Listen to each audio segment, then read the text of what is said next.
Welcome to episode Beans and Greens. This takes me right back to my grandparents' kitchen because I think this was like their once a week meal, beans and greens. They called it manastida.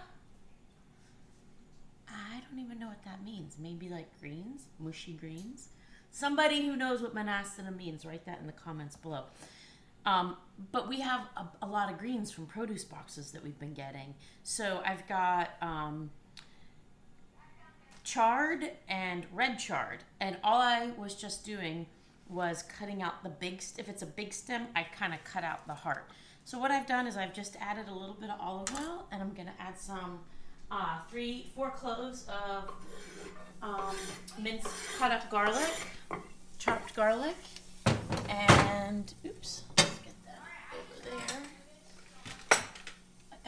And then I'm going to add some crushed red pepper flakes. So, I mean, I didn't even do enough olive oil to coat the bottom of the pan. But this is so good. My grandparents used to make it. And then a pinch of red pepper flakes in with the garlic. And we would eat it with my grandmother's really crusty homemade bread. It was so good. Tonight, we are having it and baking some chicken breasts at 450 for 15 minutes with some olive oil, salt, and pepper. And we'll have those alongside the greens and beans. So now, while that gets going, I'm just going to cut up my greens. Whatever you have, any kind of green. I mean, we ate a lot of escarole, which is fine. It's a little more bitter. Chard is so delicious. And I'm trying to think, oh my gosh, we ate everything. Dandelion greens. All of it. So you just give this a rough chop.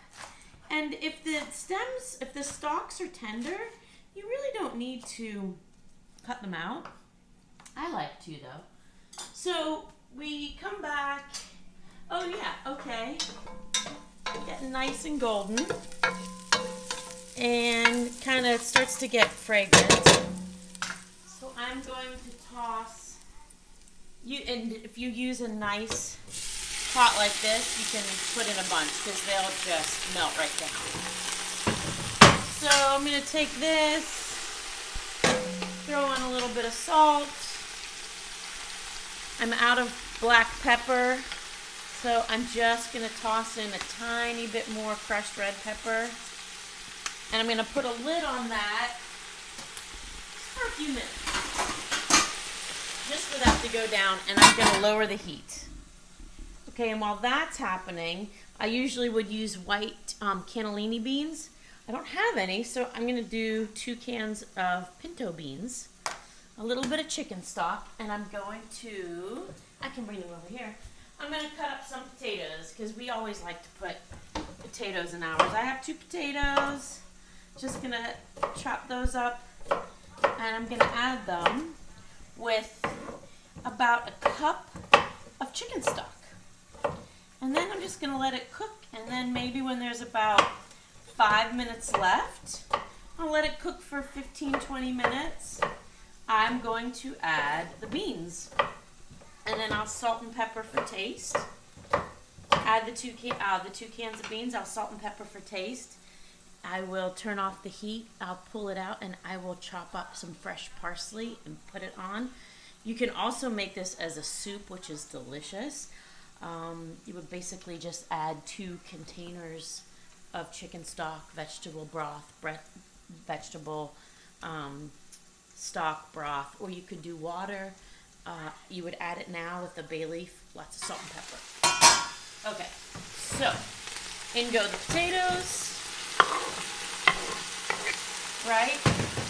Always season as you go, so a little bit more salt. If I had black pepper, I'd do black pepper. And then I'm just going to do about a cup of chicken stock. It just calms everything down and makes it lovely. And then I'm going to mix the potatoes in so they can nestle into the bottom of the stock and the greens. Everybody can get friendly, happy, get to know each other. Mwah! All right, and then we're just going to have that on medium-low for about 10 minutes. We'll add the beans. Pull it off the heat, throw in some fresh parsley. You got it, beans and greens. That's so good. In food and friendship, know that you are loved.